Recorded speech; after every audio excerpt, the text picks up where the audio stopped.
that's okay. But welcome, thanks for joining me, everybody. It's lovely to see some pictures of some people as well as some names. Thank you for joining us at this time of the evening, which I know isn't easy for everyone, particularly our moderator, who Chris said is stuck in the M1 in some traffic. So my name's David Maidment. I'm a lecturer in psychology within the School of Sport, Exercise and Health Sciences. And today I want to be talking on a subject that I'm very passionate about, and that's about improving physical activity in older adults with hearing loss. And I've provided a quote that my PhD student Maria Goodwin collected as part of her PhD project that I really like, and I think really captures what I'm trying to communicate today. And that's, I don't want to make a fuss. I don't want to be different. I don't want to be seen as disabled. And that came from an older adult who lives with hearing loss. So you might see that pop up a little bit later on. But like I said, I think that really captures everything. So I'm going to advance to the next slide. Please do shout at me if it doesn't advance, because I often have technical issues. I've got too many windows open. Oh, sorry, I've realized I've got annotation on. So let me just... I was playing around while everybody was joining us. So let me just see if I can just change that. There we go. Perfect. So hopefully I've advanced slides. If not, please do shout at me. Now, before I begin, I just wanted to give you a bit of an idea of who I am and why I'm interested in this particular area of research. So why am I interested in hearing loss? So this is a bit of an evolution of David Maidment. So let me just see. There we go. So how did I get to Loughborough University? So I started at Loughborough in 2019, so 3 years ago, although I don't count the COVID year or so.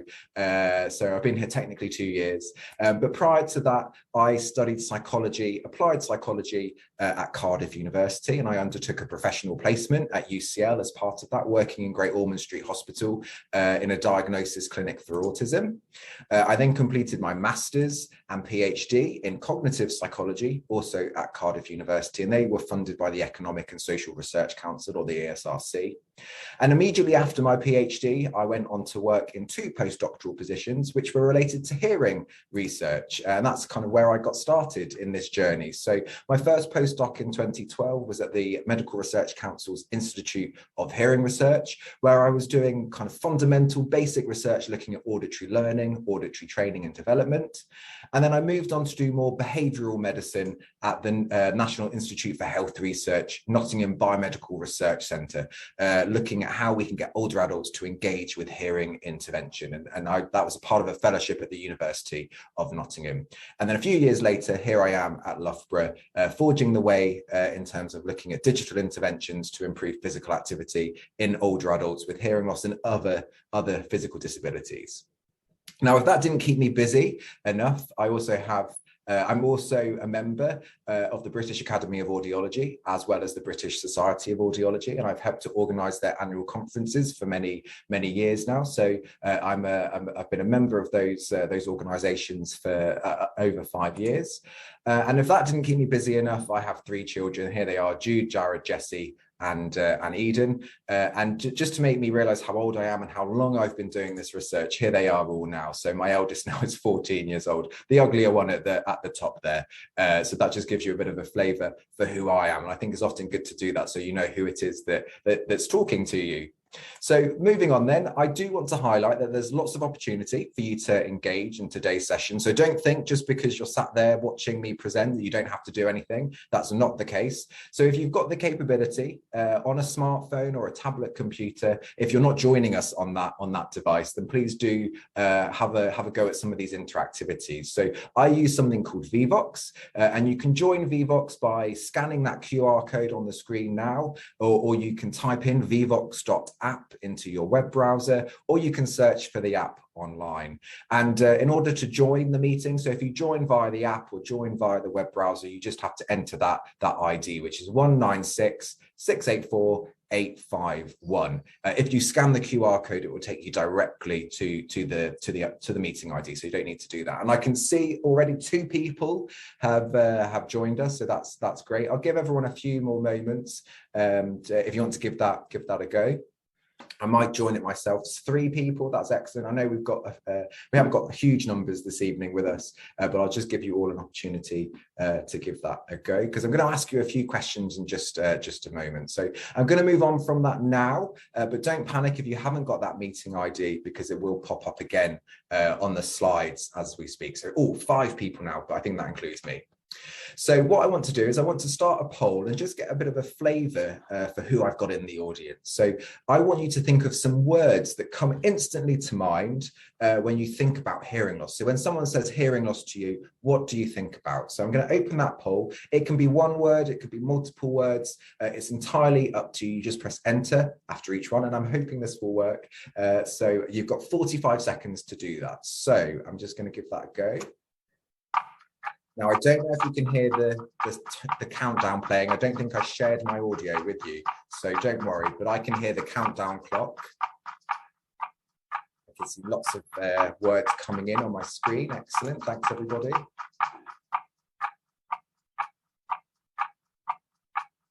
So a few people have said something similar, which is brilliant.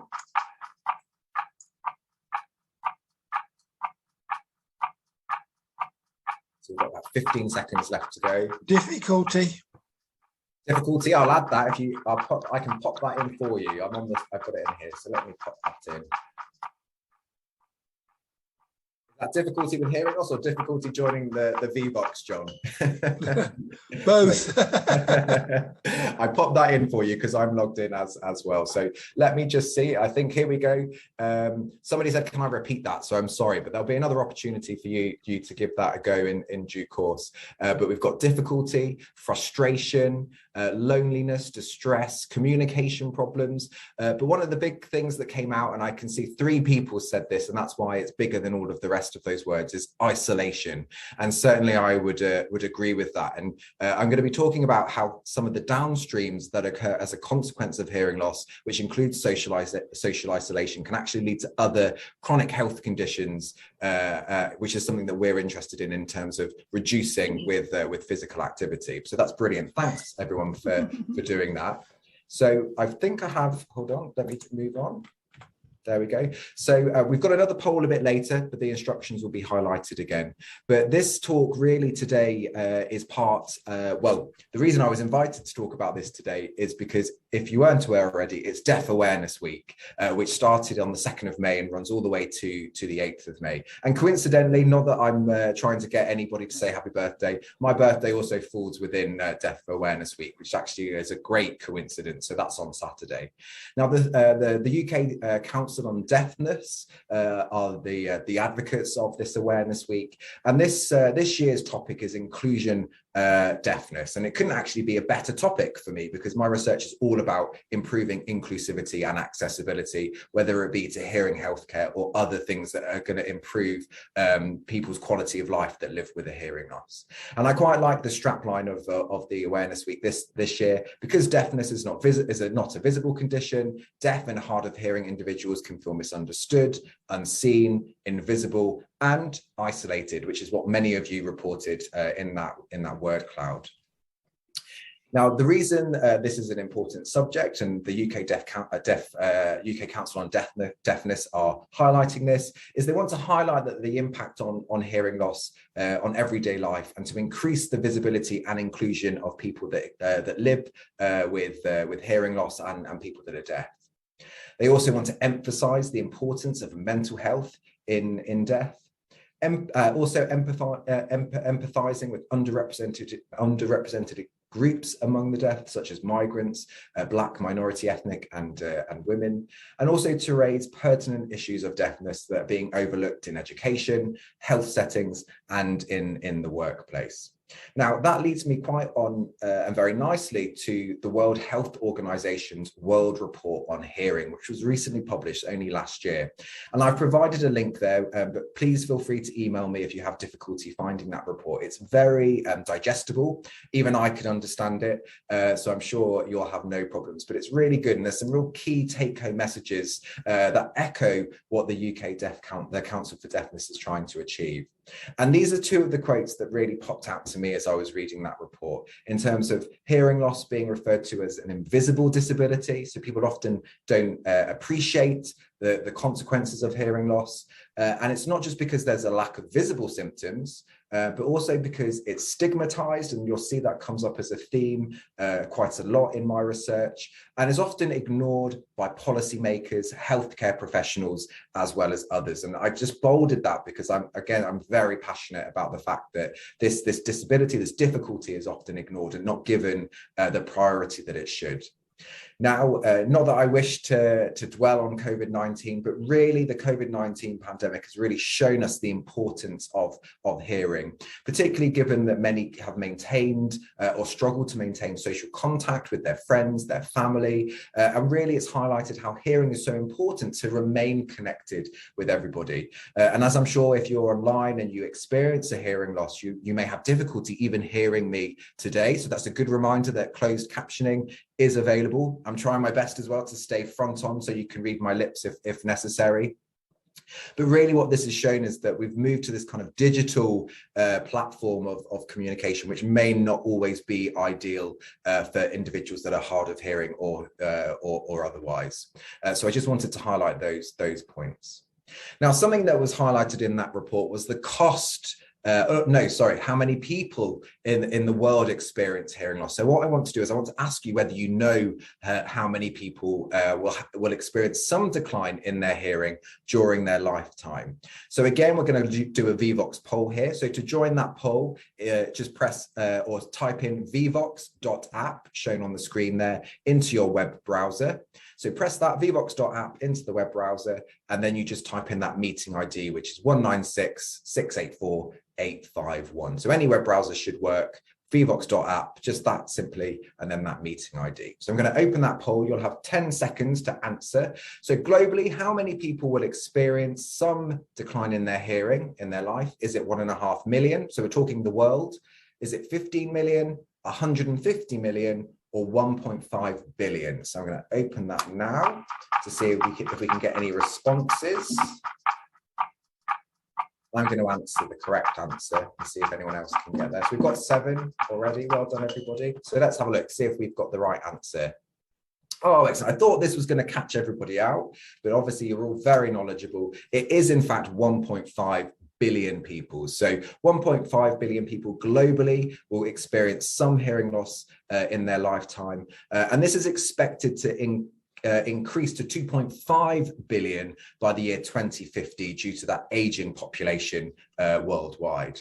Now, just to put that into perspective, I like a good infographic. I was chatting to my student, who I think, my PhD student Maria, who might even be here today. I like a good infographic just to kind of get that point and take that point home. So I'm going to show you an image now. So this is an image of the United Kingdom, and this is the population of the UK. So each kind of individual on the screen here represents 10 million people. So there are about 60 to 65 million people in the UK.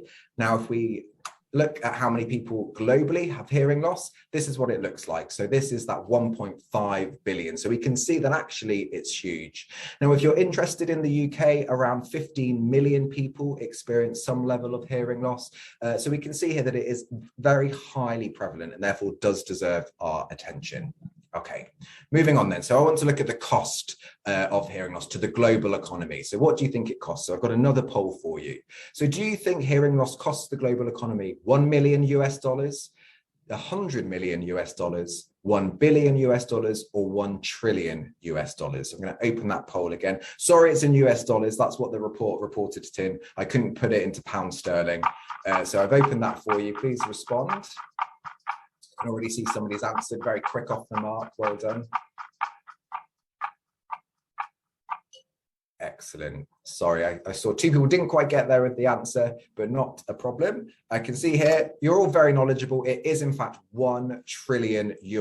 So hearing loss costs the global economy that amount of money. That's not just in terms of healthcare provision, but also some of the downstream impacts, such as reduced reduced employment, for instance, social isolation, increased social care costs, and so forth. So again, this is really demonstrating how hearing loss is a global burden of disease. Now, again, I've got a nice infographic here, so I thought I'd be quite topical.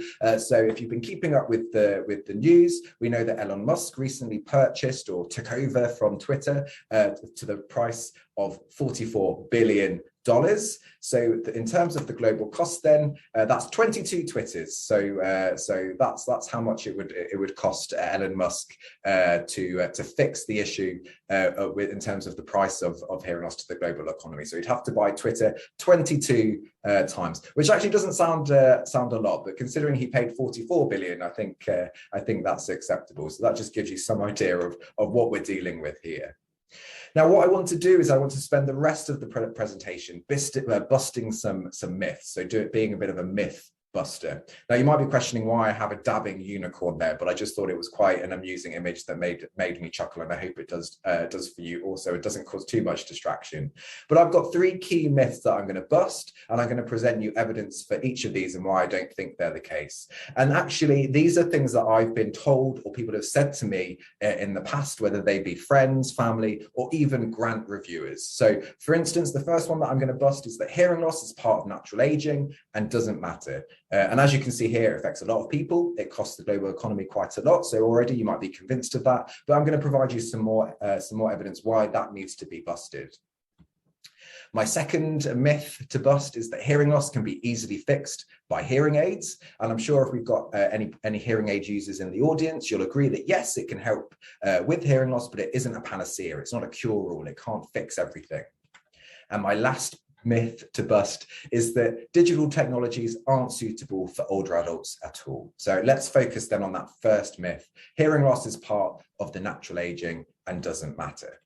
So for those of you who might not be aware, I wanted to just, because I'm aware that I'm presenting to people who might not know about how hearing loss develops with regard to age-related hearing loss.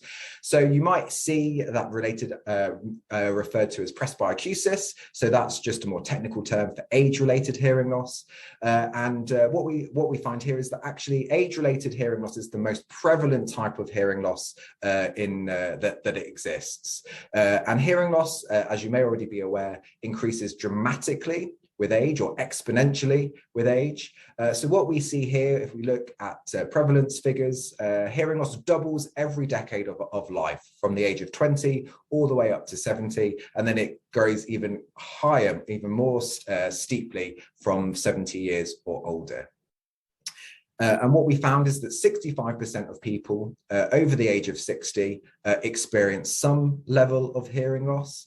And this is typically sensory neural in origin. And that's why I've got this picture shown to you here. So you might be familiar with the outer ear. So what we can all see here, then we have the ear canal, which leads to our tympanic membrane or eardrum. You might have heard it referred to. Then we've got those 3 isosceles bones. They're the smallest bones in the human body. And then we've got the cochlea and the auditory nerve. And this is really the origin here of where age-related hearing loss occurs. So this is where we have those hair cells that you might hear people refer to. Those are located in the cochlea in this kind of snail-shaped area, and those usually decline with age. So they kind of die, unfortunately. And unlike birds and other animals, they don't regenerate in humans. So once we've lost those hair cells due to a whole host of different reasons, we don't regain them. So that's the origin of most age-related hearing loss. And of course, hearing loss can arise from other consequences, whether it be sudden or conductive, for instance. But the one that I'm mostly interested in is that sensory neural loss. Now, what might cause age-related hearing loss? And there are many different causes that I'm going to highlight to you now, but I'm going to focus just on one for the rest of the presentation. So there is genetic predisposition. So what we find is that there are individuals that may be more at risk due to their genes. There's also ototoxic medications, which can actually cause hair cells to die in the inner ear. Excessive noise exposure, which is actually a very high risk for young adults due to their excessive noise exposure, whether it be listening through personal sound devices or going to loud concerts or nightclubs. So that's increasing in that demographic, but excessive noise exposure can kill those hair cells. Interestingly, certain nutritional deficiencies can cause age-related hearing loss. So deficiencies in iron and vitamin B3. And also an unhealthy lifestyle. So individuals that smoke, for instance, are at a greater risk of hearing loss.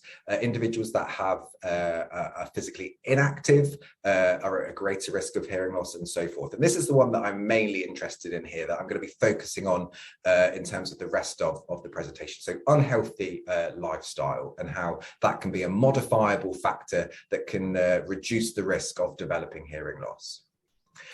So in terms of hearing loss and modifiable lifestyle factors, there's a huge amount of evidence that now is available to us, which shows that hearing loss is very closely related to declines in cognition, so memory, learning, for instance, and actually individuals that have a hearing loss are at a greater risk of developing dementia.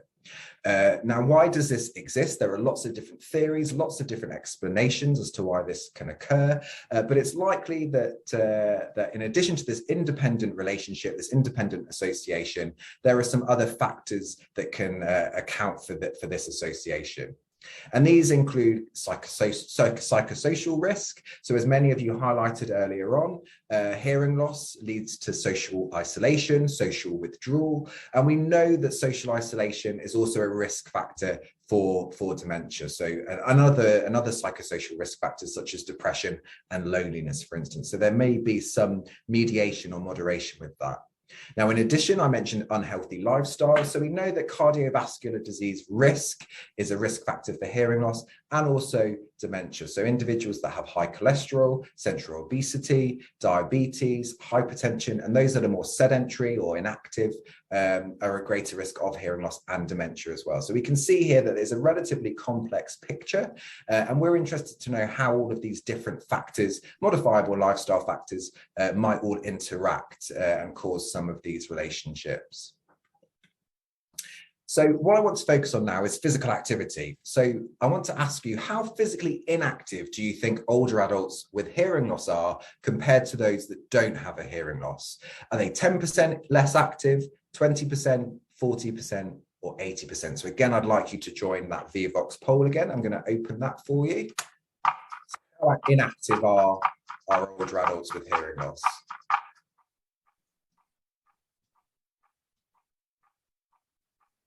So let's have a look. How do people respond? Oh, a bit more separated this time. If you've been to any of my previous presentations, you might already have known the answer. I asked this quite a lot. It is actually 40%, which equates to around 30 minutes a week less. It's worth pointing out that these individuals, so I'm comparing like for like, so I'm comparing older adults with a hearing loss with older adults without a hearing loss. So they're matched by age, and they're 40% less active. Now, why is this important? Because 40% or 30 minutes per week doesn't sound like an incredible difference, but it is important because we know that hearing loss is related to being less active physically. So they engage in less physical activity each day compared to those that are the same age but don't have a hearing loss. And actually what's been shown through evidence, through longitudinal studies, so studies that track people through time, is that this can result in accelerated aging. So individuals that have a hearing loss, they engage in less physical activity and they're more likely to age by 10 years more quickly compared to their non-hearing loss counterparts. And this means that these individuals become frail at a much earlier age and are at greater risk of mortality and morbidity. And it also therefore increases the risk in relation to that in terms of developing more life-threatening or chronic health conditions. So older adults with hearing loss are at a greater risk of developing diabetes, heart disease, and as I mentioned, dementia as well. And the reason that I'm highlighting physical activity is because it is a modifiable factor. So we can actually try and improve physical activity to kind of lessen some of these impacts. And that's why I'm talking about that today. So what I wanted to highlight to you is some research that's had a look at how these variables are all related. Now, this work, I can't take credit. It was undertaken by my PhD student, Maria Goodwin. And it's worth bearing in mind, she did a great job because a lot of this information that she collected was during the COVID-19 pandemic. So she's done a brilliant job collecting this. And what we found is that there's very little research that looks at how hearing loss, physical activity, and chronic disease risk are all related. So some studies look at, say, hearing loss or physical activity, some look at hearing loss and chronic disease risk, and so forth. But no studies have been done that look at everything all in combination. So that was really why we wanted to do this. As I said, unfortunately, we couldn't do the research that we wanted. So we thought we'd go about this as a compromise by doing an online survey. The data were collected just before the pandemic and during the pandemic in February and July 2020. Now, this is old data. I was told today that we've got even more data collected, but at the time of me putting this slide together, 389 people have responded. So we've collected a bit more data since. And in our first round, in our first online survey, we collected what we would refer to as self-report or patient-reported measures. So we asked individuals if they experienced hearing loss or not. And we also collected information on loneliness and depression and social isolation, whether they were at risk of cardiovascular disease, whether they experienced hypertension, diabetes, their levels of physical activity, as well as whether they had memory problems or not. And it's worth highlighting here that we weren't just focusing on older adults. Again, what we wanted to look at was how this impacts across the lifespan. So we invited people from the ages of 18 all the way up to 80 and beyond. So you can see here, this is why our mean age was 41, but we sampled adults across the lifespan. The majority of our cohort were female, so we've got about 70% white British. Half of them were quite well educated. Over half reported hearing difficulties, so we could compare those with and without difficulties. Around a third reported memory problems, and unfortunately our measure of physical activity was unstable, so we resorted to a proxy measure of sport participation, so whether they took part in sport or not. And you can see here that sport participation was quite low, which might not be surprising given that we collected the data during the COVID-19 pandemic. Now, we've since supplemented this information, this self-report information, with 60 people that took part in the first study. And this, again, was collected at the end of 2020 and the beginning of 2021. And we looked at behavioural measures here. So what I mean by that is kind of tests or tasks that we get people to do in the laboratory. But unfortunately, again, I think we hit another lockdown over December, so rotten luck, December 2020. So a lot of these measures were collected online via video conferencing software. So we used Teams. So what we got people to do here is we got people to download a hearing screening app called the Hear Who app, and I'll be showing you that in a moment. And we also got them to complete tests, cognitive tests, including the modified telephone interview for cognitive status, which I'm going to call the TICS-M, the Hopkins verbal learning task, or the HVLT for short, and verbal fluency. But what I want to do now is I want to take you through what each of those tests look like. Now, I think, can I just ask, sorry, I don't know if anybody's there can tell me, could you hear any sound when I was playing the polls? Was any sound presented? Yes, you could, David. You could. Oh, brilliant. Oh, that's amazing. It might be coming through my microphone, so it might be a bit quiet, but that's because I want to show you what this Hear Who app looks like. So this is a very heavily validated digits in noise task. If you want to go away after today's presentation and download it, you can. It's completely free and is available on Apple and Android devices. And it allows anybody to quickly check their hearing, and you can do that regularly. And at the end, it gives you a recommendation of whether you should seek help from a healthcare professional or not. It's not a test that you might be given in a clinic. It's a speech and noise task. So what you'll be presented here, this is actually me doing this. Hopefully this works. This is you presented 3 digits in noise. You might not be able to hear the digits very well. And then it kind of gets harder and then adapts to your level of difficulty. And it's presented to both ears at the same time. So hopefully this works. You might just hear lots of hissing and not hear the digits, but I'm going to play it anyway for you. So we might have heard 903 and 198. Oh, I made a mistake there. I think that was 861, but I'm not sure. So there you might have just heard hissing because it's very difficult now. So now it's trying to make it a bit easier. And then it will take you all the way to the end. And my overall score there was 77, which is quite good. So it gives you a score out of 100. Anything below 50, you're then recommended to seek help potentially for your hearing loss. So it's a nice quick test. It's not always ideal. I did it in my kitchen with all of my children running around not that long ago, and I got a very low score. So you do need to make sure you do it in a quiet environment with very minimal distraction. So that gives you an idea of the test that we administered. And in terms of our cognitive tests, I can't give lots of detail about these, unfortunately, because they've got very heavy copyright associated with them. But I just wanted to give you a feel for the kinds of things that we were looking at with these tests. So the TICS-M looks at episodic and working memory, so looking at people's memory span. It also has it also tests attention as well as visuospatial processing. So this is looking at the spatial memory and memory for visual objects, and this was presented auditorily. We also looked at the verbal learning, which was tested via the HVLT, and this is where we repeat immediate recall of words. So we give them lists of words, and then we ask them to list those off, and that was presented visually and auditorily. And the verbal fluency is a very simple task. And that's to name as many animals as you can in 1 minute, and that's related to kind of semantic or meaning memory for language, and also taps into general kind of executive functioning. Now, the reason that we use these tests is because they've been shown to be very sensitive to cognitive decline, and are often used as screening measures for dementia. So that's why we use these tests specifically.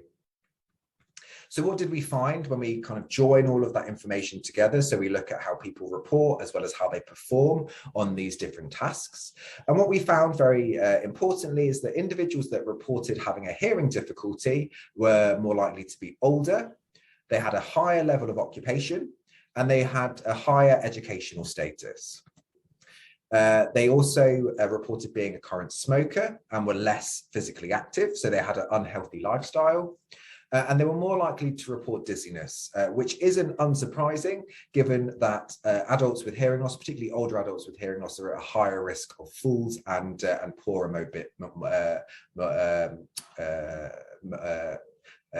mobility. Sorry, I completely forgot the word then. And that's because the cochlear and the vestibular system are very close together, and we use that vestibular system for balance. In addition, cognition, so memory problems, listening fatigue, and poorer cognition were associated or were higher in individuals that had reported hearing difficulties.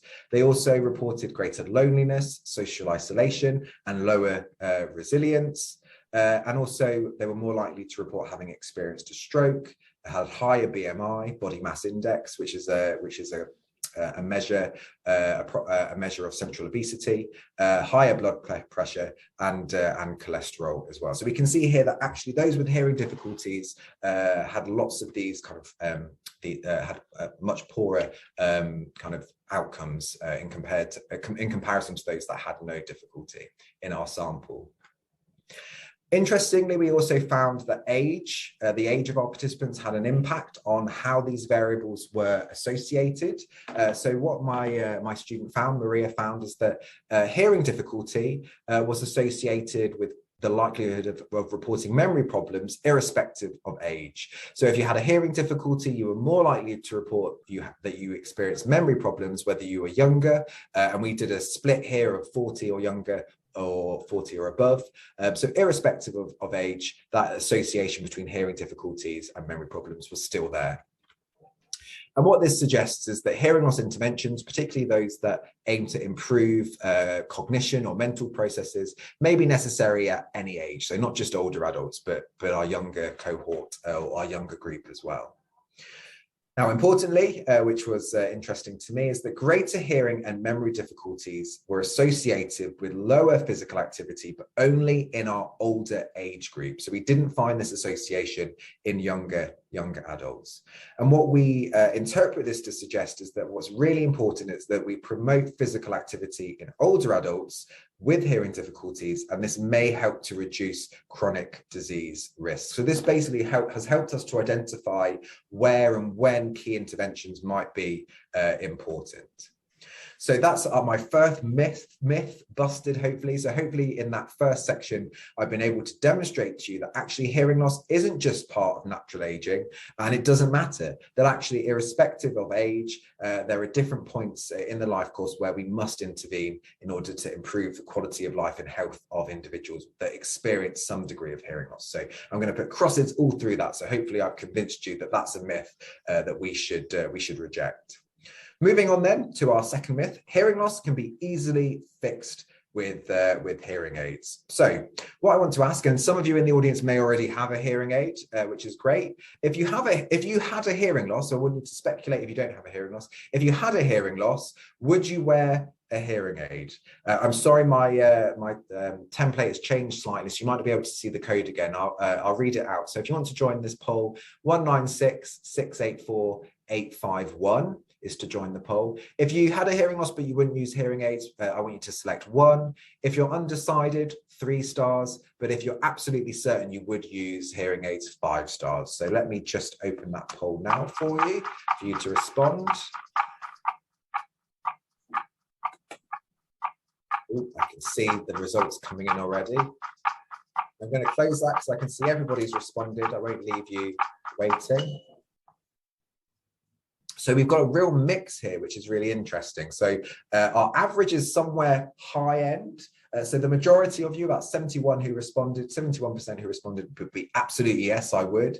But interestingly, 1 or 2 of you were either undecided or a maybe. Now that probably speaks to my audience. I'm assuming that many of you have an interest in hearing loss, which might skew our results slightly.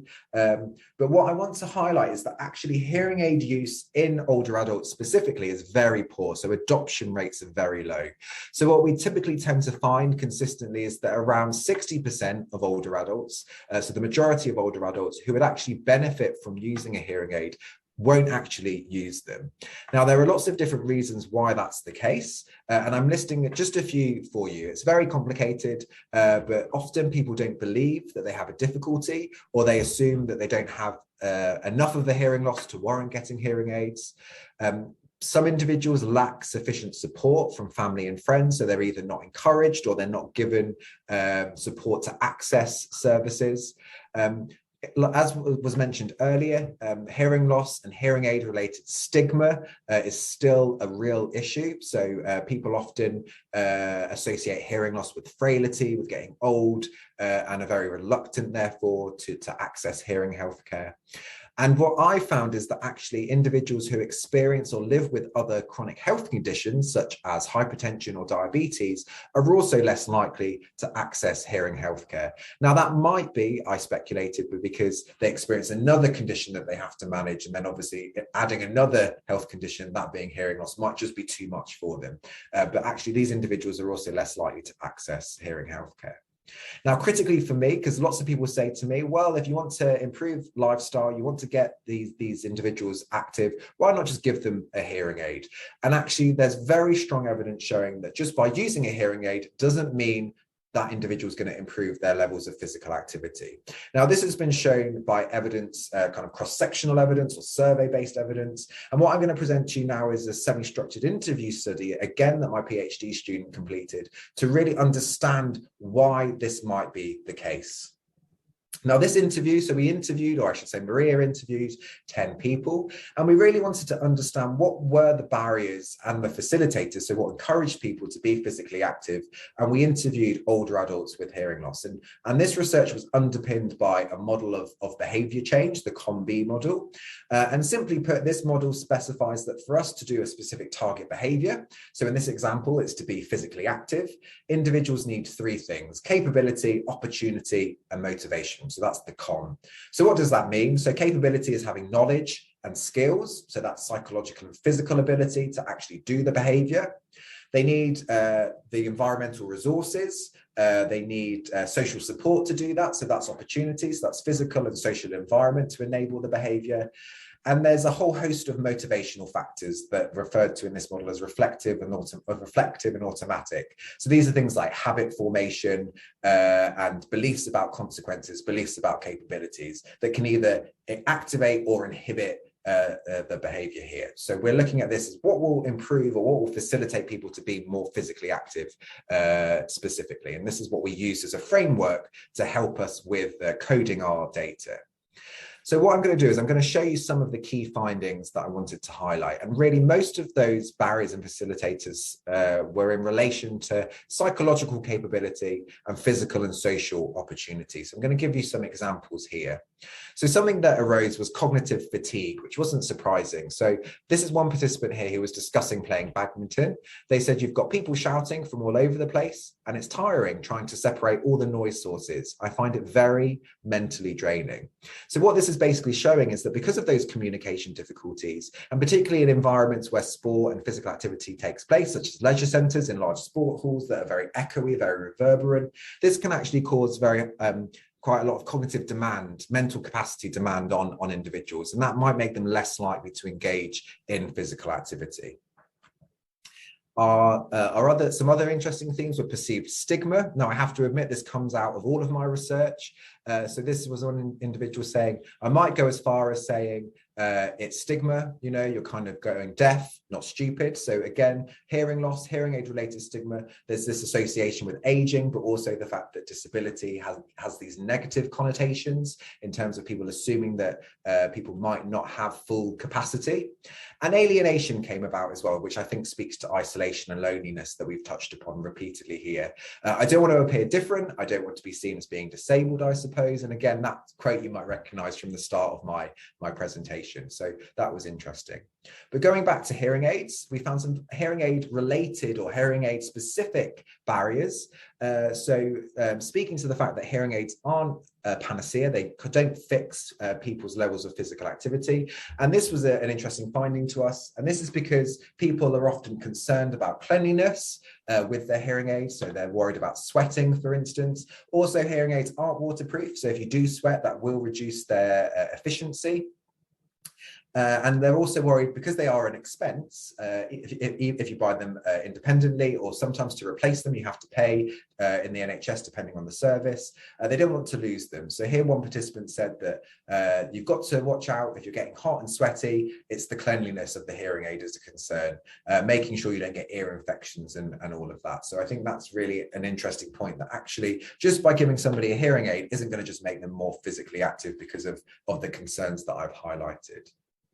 So in terms of the future then, so building on this work, what we're aiming to do based on the evidence from these interviews is to start to think about developing a more tailored intervention that can improve fitness or physical activity in this group. So one thing that we're looking at is whether we can maybe use, say, an online-based, home-based platform. And because, as I mentioned, individuals are at a greater risk of falls, older adults with hearing loss, it might take the form of, say, seated resistance band training. So it really needs to be targeted at all abilities and intensities, because this is a very diverse group. So it needs to incorporate mild to vigorous exercise, and I'm giving you some examples there. So this is one of our ideas for a potential program for intervention. I quite like the thought of on-demand and live content, and even the incorporation, say, of activity tracking via an off-the-shelf wearable, such as a Fitbit, for instance. So what we want to do is we want to use that information from those interviews to identify components of an intervention, and that might be creating a new intervention or maybe repurposing something that already exists so that it can be personalized and suitable for our target demographic, which is older adults with hearing loss. So that's just an idea there. And that idea of online home-based exercises leads me quite nicely to our third myth. So we're going to get rid of that second myth. Hearing loss can be easily fixed with hearing aids. Hopefully I've convinced you of that. And now we're going to be moving on to digital technologies aren't suitable for older adults. So that's a nice link here. Now, as all great academics do, not to sound conceited, is we go on Google. And what I wanted to do here in this section is I wanted to really look at how digital or online technology and older age, kind of what are there any similarities? So I did a Google search looking at synonyms, so related words. And what you'll see here is that actually there is no relation whatsoever. So if you look at older age, and I want to say as a disclaimer, these aren't my views at all. These are just words that I extracted from a Google search. When we look at age, you might see words pop up such as aged, elderly, ancient, grey-haired, advanced in years, past your prime. And you can see here that that jars very much so with the idea of digital technology, which has words associated with it such as modern, social media, smartphones, artificial intelligence, online, and cryptocurrency, for instance. So we can see that there is quite a strong disconnect potentially with older age and digital technology. And indeed, if we look at a recent report by the Centre for Aging Better, we can see that the older you are, the greater risk of being digitally excluded. So the Centre for Aging Better identified that around 5 million people in the UK who are aged 55 or older aren't online. And this can actually cause them a significant disadvantage in terms of seeking adequate job opportunities, accessing financial support, even ordering things online. So I'm always ordering stuff via Amazon and other online retailers, and that can be have a huge impact, particularly in individuals that live in remote communities, and also connecting with organisations that can provide individuals with greater support. And what this report identified is that all of these things have been made so much worse by COVID-19, particularly where industries have resorted to delivering their services entirely online. So banking, for instance, comes up quite a lot in the press, I'm aware, where high street banks have closed down and they now expect everyone to bank online, which might not cater for everybody's needs. So it's just being mindful of that. Now, it's worth bearing in mind, and as this report identified, that digital inclusion isn't just about being online, but it's also about having the confidence, so the skills or the self-efficacy to actually use technology, digital technology. It's not just about being able to access it, but it's also about, if you do have access to it, having the confidence to use it. And actually what the Centre for Aging Better identified is that there's a general lack of awareness of the support that's available to these adults. And I'm highlighting some of those for you here. So there are small local organisations that can offer support to these individuals, and they can be an effective resource that can improve access, but of course they're very limited. What we need to be mindful of is that beyond the pandemic, there's going to be a likelihood that remote technology, so digital technology, will still be used, still be important, and therefore will require more support. And also, I'm a big advocate of there being non-digital alternatives, because we can't assume that these types of technology will be suitable for all. So things like using the telephone or paper-based, so snail mail, as it might be referred to. So that we need to be mindful of that. That said, as an aside, what is worth bearing in mind is that smartphone ownership in older adults is increasing at a dramatically fast rate. So I should imagine that digital exclusion, will become less and less of an issue going forward. So if we look at a recent survey by the Office of National Statistics, 55 to 65-year-olds are experiencing one of the fastest rates of smartphone ownership than any other age group.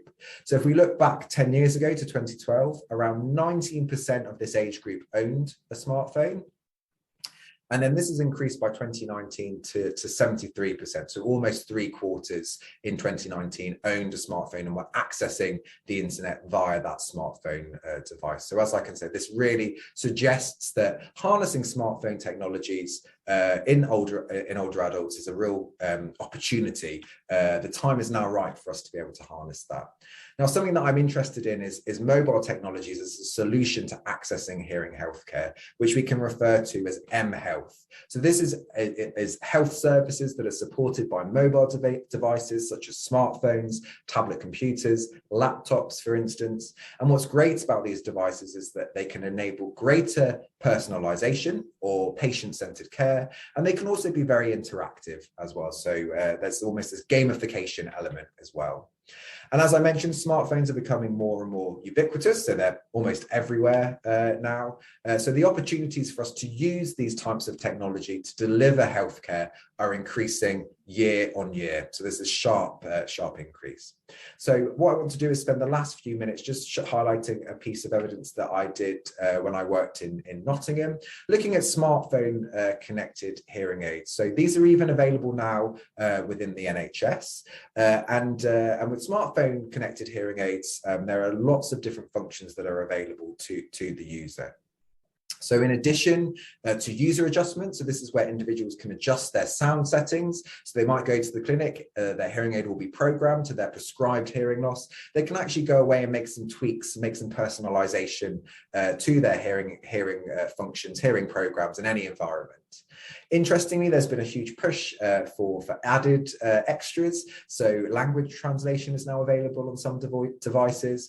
Automatic location adjustment, so you can go into your office and your hearing aid will automatically, based on the GPS, will change and alter the settings for the office. You might go home, it will then identify that you're at home and change the settings that you prefer there. Fall detection, again, you can obviously a relative can have an app and they can detect falls because they have accelerometers built within them.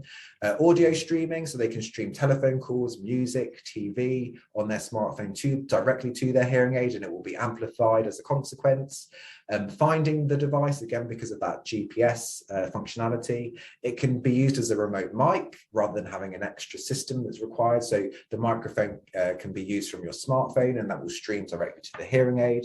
Something obviously that I'm interested in with physical activity is that lots of these hearing aids now have activity tracking, whereby individuals can track their heart rate, they can track their steps, how active they've been, and also remote delivery, where they can contact services, their audiologists remotely, and their audiologists can make changes without them having to come into the clinic. So I'm going to present you a study where we wanted to assess with a hearing aid manufacturer what are the benefits of using these types of devices in everyday life. So we looked at a smartphone connected hearing aid that was used in conjunction with an app. It was a single study, so we completed this in the audiology clinic at Nottingham. We had a combination of existing hearing aid users and new users, so people that were and weren't familiar with hearing aids. And what I'm showing you here in terms of age and level of hearing losses, they were broadly representative of the clinic population. So they were around 68 years of age, and their hearing loss was around in the mild to moderate range, which is what we would expect for this clinic population.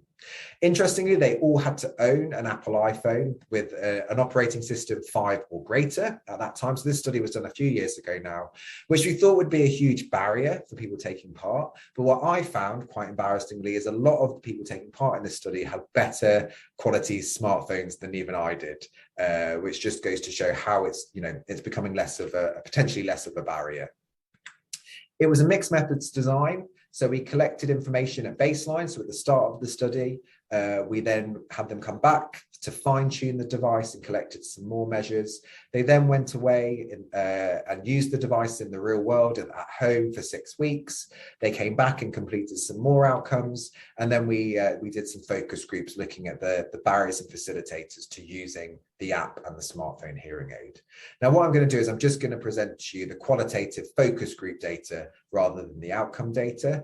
Again, looking at barriers and facilitators, and we use that COM-B model that I described earlier on in the presentation. So what do patients have to say?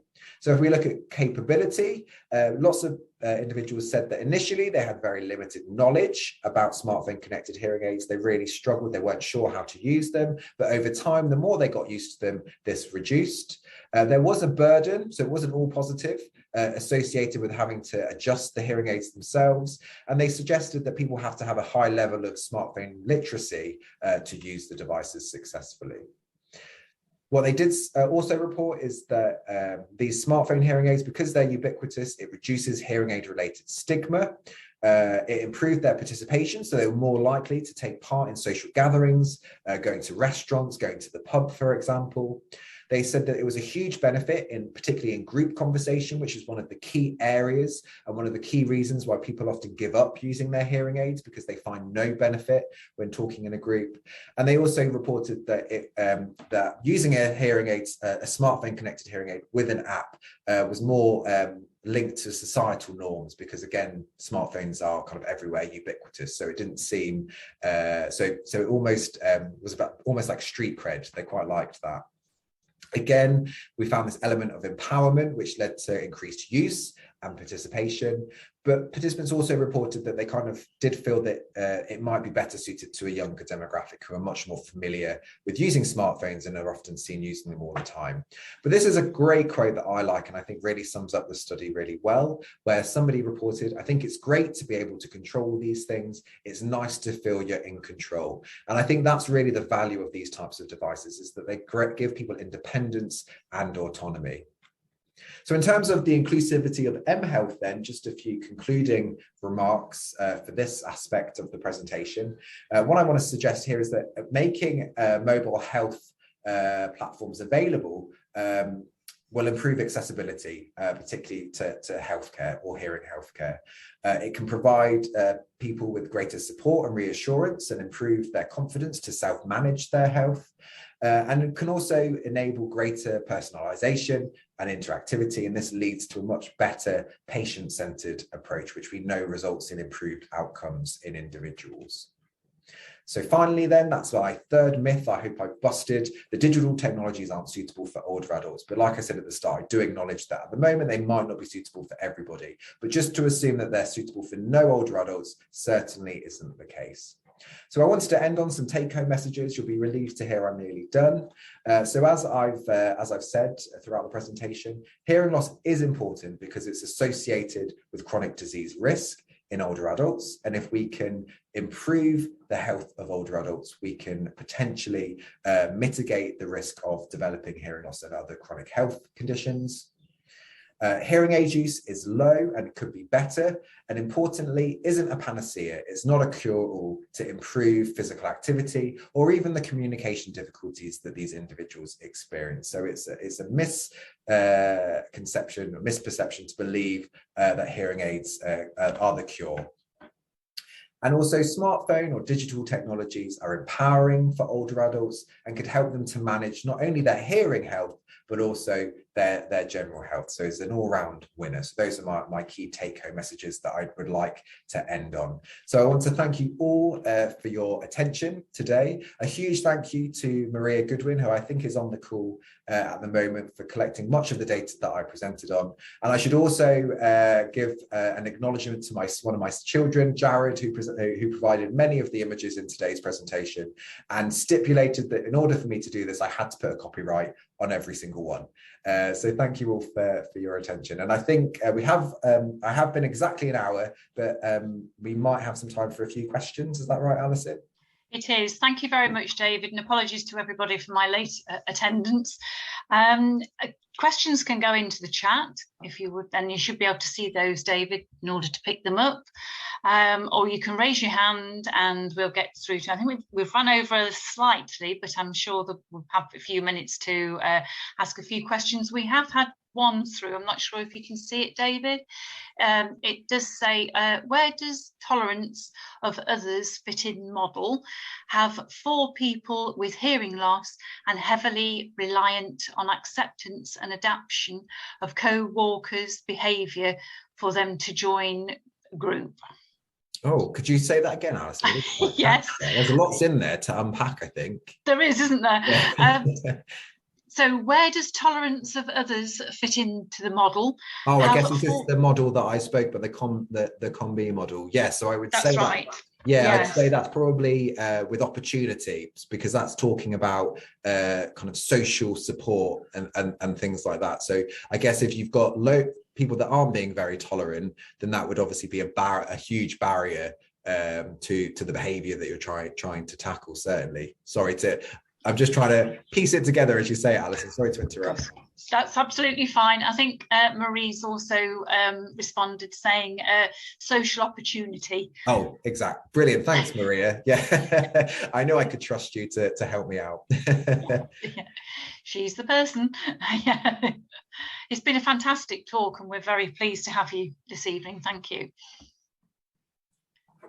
I should have a few more. also, I think people, if they want to, they can unmute their microphones if they have any questions, or they can contact me after, or Maria. I'm happy to. We've also got another question, and it says, are older adults with hearing loss also